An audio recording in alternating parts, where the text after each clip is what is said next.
Hello बच्चों, कैसे हो आप सभी। आई होप अच्छे और स्वस्थ होंगे। कल क्लास में हमने 5 चैप्टर स्टार्ट कर दिया था, आज इसको आगे कंटिन्यू रखते हैं। तो यहाँ पे हमें बता रखा है कि इस पैराग्राफ में यहाँ पे लंबाई के बारे में, लंबाई लिखते समय हमें मात्रक लिखना चाहिए, नहीं बोलना चाहिए। अगर मात्रक नहीं लिखें तो हमें पता ही नहीं चलेगा कि किस लंबाई के बारे में बात करें। जैसे कौन सी किलोमीटर में है, सेंटीमीटर में, मीटर में है, तो हमें पता नहीं चलेगा कि कौन से माप के अनुसार उसकी लंबाई बताइए। और इसमें बताया गया परिणाम के दो भाग होते हैं। एक तो संख्या, एक भाग अंक वाला है जिसमें संख्या लिखते हैं हम 3, 4, 5 ऐसे, और दूसरा उसका मात्रक होता है। फिर यहाँ पे बता रखा है कि आपने किसी वस्तु को नापा होगा और उस वही सेम वस्तु अगर आपके दोस्त ने नापा है, माप ली है, तो आप मिलके उनका विश्लेषण करें कि क्या आपकी माप सही है, नहीं है तो क्यों नहीं है, कारण क्या है कि आपने मात्रक से नहीं लगाई, किस तरीके से नहीं है। तो ये एक चर्चित बता रखा है कि आप लोग इस तरह से पता करके एक दूसरे से पूछ सकते हैं। फिर आगे बता रखा है हमें मात्रों के बता रखा है कि मात्रकों के प्रतीक जो है वो हिंदी में भी वही रहते हैं और इंग्लिश में भी वही होते हैं। जैसे कि किलोमीटर का KM लिखते हैं, मीटर को M लिखते हैं, सेंटीमीटर को CM लिखते हैं, मिलीमीटर को MM लिखते हैं। तो सेम ही होता है। और इन्हें हमेशा स्मॉल, जो पहला अक्षर है वो स्मॉल, अंग्रेजी का जो छोटा है ना स्मॉल लेटर होता है उसी में ही लिखा जाता है। दोनों के बीच में हमें गैप रखना चाहिए। मात्रक जो भी लिखते हैं उनके बीच में गैप होना चाहिए। कभी भी मात्रक को जैसे किलोमीटर के आगे डॉट वगैरह नहीं लगाना चाहिए, क्योंकि डॉट लगाने से वो एक शॉर्ट फॉर्म बन जाती है। तो डॉट नहीं लगाना चाहिए। इसके बारे में ये होता है कि इनके बीच में किसी प्रकार बिंदु नहीं होना चाहिए। और जैसे किलोमीटर वगैरह, मीटर ऐसे लगते हैं, इसमें तो किसी प्रकार गैप नहीं होना चाहिए। जब संख्या के साथ में तो थोड़ा सा में अंतर संख्या में गैप होना चाहिए। तो ये हमें लिखने के तरीके के बारे में बता रखा है, किस तरह से हम मात्रक को दर्शा सकते हैं। फिर आगे टॉपिक देखा है किसी वक्र रेखा की लंबाई का मापन कैसे किया जाता है। ये वक्र रेखा मतलब एक सीधी रेखा के बारे में बता के कि सीधी रेखा किस तरीके की होती है। जैसे कि इसमें एग्जाम्पल के रूप में देखा कि एक घर है, किसी त्यौहार पर इस घर को सजाना है तो उसके लिए लाइट लेके आनी है। तो उस लाइट के लिए देखा कि भी फीता वगैरह जो है वो चाहे उससे पकड़ के एक स्त्री बिंदु रखे, वहाँ से वैसे लंबाई निकालो, या किसी धागे की सहायता से हम लंबाई लेते हैं। फिर मार्केट में हम जो फुलझड़ी लेके हैं उस लंबाई के अनुसार ला सकते हैं। यानी कि वो एक सीधी रेखा के अनुसार बात की गई है इसमें। इस तरह से इसको वक्र रेखा या सीधी रेखा, सरल रेखा बताया गया है। एक घर से मतलब बच्चों को कनेक्ट करके इस डेफिनेशन के बारे में बता गया, इसमें बता दिया। फिर अब आगे आता है स्थिति का निर्धारण हम कैसे करें। जैसे कि स्थिति का निर्धारण कि एक फिक्स पॉइंट होता है, उसी के अनुसार ही हम बता सकते हैं कि हाँ इसकी लंबाई इतनी है, ये होती है। तो इसमें ऐसे बता रखा है इस पैराग्राफ में कि एक शिक्षिका जो है वो अपने बच्चों विद्यार्थियों को कहती है कि कल हम कुछ मतलब भ्रमण वगैरह करेंगे, तो हमें सीधा ही उद्यान में जाना है, तो आप अपने घर से ही सीधा ही स्कूल ना आके सीधा वहाँ पे चले जाना। तो सारे बच्चे आपस में बात करते हैं। कोई कहते, जैसे दीपा कहती है कि मेरे तो घर के पास है, कुछ कहता है घर के एकदम पास है, कुछ कहता है दूर है ना। तो सबका घर की स्थिति अलग अलग है, इसलिए तो वो जो बताएंगे, कोई ज़्यादा पास में बताएगा, कोई नज़दीक बताए, मतलब पास में, कोई दूर बताएगा, कोई कैसे बताएगा, क्योंकि वो अपने घर की स्थितियों के अनुसार बता रहे हैं। जिससे हम बता सकते हैं कि जो पार्क है उसकी लंबाई जो है वो सही नहीं बता सकते, क्योंकि वो अपनी घर की स्थिति के पोजीशन के अनुसार बता सकते हैं। अगर वही बच्चे ऐसे बोले बस स्टैंड से हैं, विद्यालय से हैं, और सारे ऐसे बोलते तो शायद उनकी जो लंबाई है उस विद्यालय तक की वो एक इक्वल, एक बराबर सबकी आती, जो कि इसमें नहीं आई है, क्योंकि सब अपने घर की पोजीशन के अनुसार बताए जा रहे हैं। ये एक बता रखे कि इसके लिए हमें एक स्थिर पॉइंट हो, स्थिर बिंदु हो, और फिर उससे हम जो माप करते हैं सीधी रेखा में बताते हैं, तो हम जो माप है वो एक सही माना जाता है। सबका एक स्थिर पॉइंट के अनुसार बताया गया माप होता है।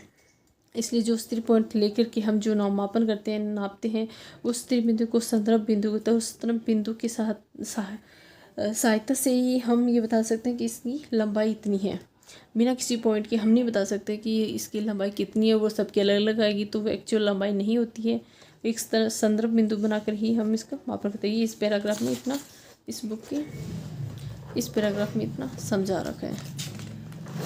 फिर नेक्स्ट बात बताएं, इसमें बता रखा है कि बच्चे बोलते हैं कि चलो हम आज खेल का वो कबड्डी का जो होता है ना कोर्ट बनाने वाला, या ग्राउंड में बनाते हैं, तो उसके लिए हमें फीता लेके आगे सारा सामान लेके, तो बनाने के लिए क्या करेंगे, सबसे पहले हमें एक पॉइंट देखना है, संदर्भ बिंदु देखना है। उस बिंदु की सहायता से हम ग्राउंड के अंदर जो है लंबाई के अनुसार जो उस कोर्ट को बनाएंगे। ठीक है, इसमें बता रखा है कि हमें एक निश्चित बिंदु करना था, उसके आधार पर ही होता है।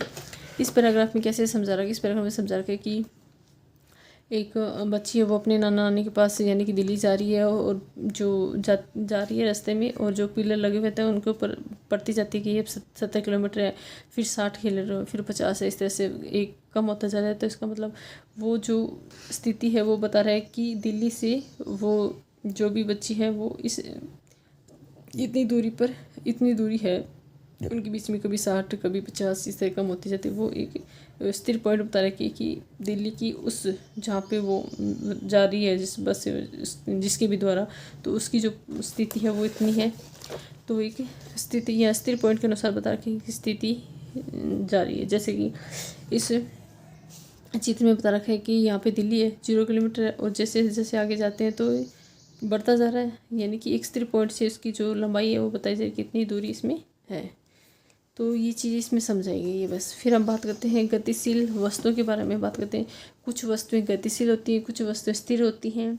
तो इनमें बता रखे कि आप बच्चों के लिए कि आप 5 वस्तुओं के नाम लिखिए, लेके आओ। कुछ वस्तुएं गतिशील होती हैं तो कौन सी होती है, और नहीं होती है तो क्यों नहीं होती है। जैसे गाय खेत में चल रही है तो ये पता ही है चल रही है तो गतिशील है। पेड़ जबकि गतिशील नहीं होते, स्थिर होते हैं।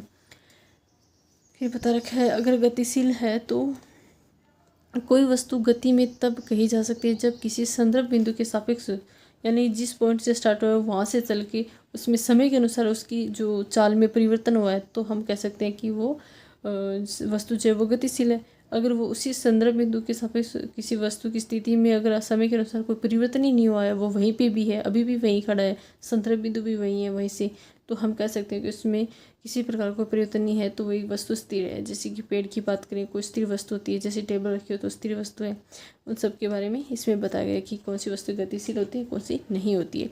और एक संदर्भ बिंदु होता है, उसी के आधार पर हम कह सकते हैं जो समय के अनुसार परिवर्तन होता है तो वो गतिशील वस्तु है, और जिनमें नहीं होता परिवर्तन समय के अनुसार, तो समय और स्थिति के अनुसार, तो वो वस्तु गतिशील नहीं होती है। इसमें भी दीपा ये बता रखा है कि बच्चों के लिए, ठीक है, जो मैंने आपको समझा दिया है शॉर्ट तरीके से।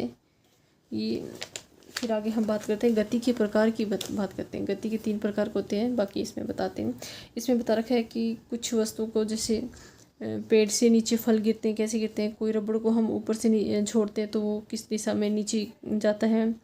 जैसे कोई भारी बॉक्स रखा है तो उसको जोर लगा के आगे खिसकाया जाता है, तो वो भी गति करता है।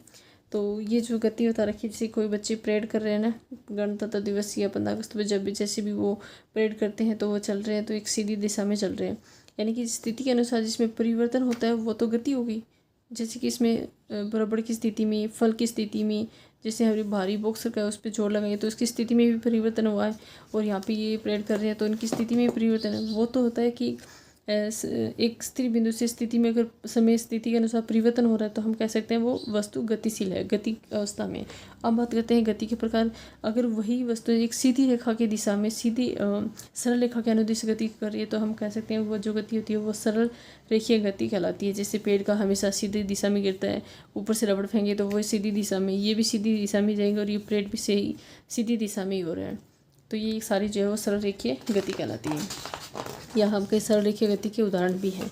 फिर हम सेकंड की बात करें। सेकंड ये बता रखे हैं यहाँ पे किसी भी रस्सी हम लेते हैं, उसके ऊपर हम पत्थर से बांध करके थोड़ा कस के फिर उसको गोल गोल घुमाते हैं तो हमें एक गोल राउंड के अंदर घूमता हुआ दिखाई देता है, यानी इस तरीके से वर्तीय स्थिति में घूमता हुआ दिखाई देता है हमें। तो इस प्रकार जो गति होती है वो एक वर्तीय पथ के अनुसार गति कहलाती है। इस स्थिति में तो परिवर्तन वही है, यहाँ से घूमना शुरू होता है, ऐसे घूम रहे थे, यानी कि गति तो है, और गति कौन सी है तो वर्तीय गति है, एक वर्त के रूप में गति करे। जैसे कि झूले वगैरह लगे होते हैं ना, ये गोल राउंड में गोल वर्तीय गति है, तो ये जो गति है वो वर्तीय गति कहलाती है। सेकंड की हम थर्ड की बात करें तो 2 नंबर गति कौन सी है, वर्तीय गति। थर्ड की बात करते हैं, जैसे कि हमने एक रस्सी से कोई वस्तु या कोई छड़ है जो हमने बांध रखी है और यहाँ पे एक पॉइंट स्थिर रखा है। अब इसको हम यहाँ से हिला के, इधर से हिला के छोड़, यहाँ से लेकर के, इसमें दिखाई नहीं दे रहा है ना, एक स्थिर बिंदु से इसको हमने रस्सी से छड़ को बांध रखा है, जो कोई भी वस्तु हो, इसको यहाँ से यहाँ ला करके छोड़ते हैं तो ये ऐसे घूमती है। इस तरह से जो गति करती है वो उसको हम दोलनीय गति कहते हैं। जैसे कि झूला हो रहा है, झूले की जो गति है वो दोलनीय होती है, क्योंकि एक निश्चित समय के बाद ये गति दोहराई जा रही है, यहाँ पे आ रहा है फिर वापस यहाँ आ रहा है, एक निश्चित समय के बाद वापस गति दोहराई जा रही है, तो ये गति जो है वो दोलनीय गति होती है। और दोलन गति और जो वर्ती गति और दोलन गति, दोनों ही गति में आवर्त गति होती है। और आवर्त वो गति है जो बार बार दोहराई जा रही है, इसमें भी दोहराई जा रही है बार बार समय के अनुसार, निश्चित समय के अनुसार, इसमें भी बार बार। ये एक दोलन के रूप में घूम हो रही है, जबकि वो एक राउंड वर्त के रूप में घूम रही है। दोनों में ही जो गति है वो आवर्ती गति होती है जो बार बार दोहराई जाती है। ठीक इसी प्रकार ये बता रखा है कि हम प्रैक्टिकल कर सकते हैं कि वस्तु पर मेज के ऊपर पुस्तकें रखी है और इनके बीच में एक कोई स्केल वगैरह लगा दो, फिर इसको हम दबा के जोर से छोड़ते हैं तो ये किस तरह से दोलन के रूप में गति करती है। तो ये कौन सी होती है? दोलनीय गति कहलाती है। तो यहाँ पे कुछ हमें बता रखा है कि यदि कोई वस्तु एक निश्चित समय अंतराल के बाद अपनी गति को पुनः दोहराती है तो उस गति को हम आवर्ती गति कहते हैं। जब कोई वस्तु वर्ती गति में होती है तब भी वह बार बार वर्ती पथ के अनुसार गति करती है, यानी कि हम कह सकते हैं कि उसमें आवर्त गति है। दोलन गति करती हुई वस्तु भी इधर उधर गति करते हुए अपनी गति को फिर दोहराती है, पुनः दोहराती है, बार बार दोहराती है, तो हम कह सकते हैं वर्ती गति और दोलन गति दोनों ही की जो प्रकृति होती है या नेचर जो होता है वो आवर्त गति होती है। और आवर्त गति वो होती है जो निश्चित समय के अंतराल के बाद पुनः अपनी गति को दोहराती है।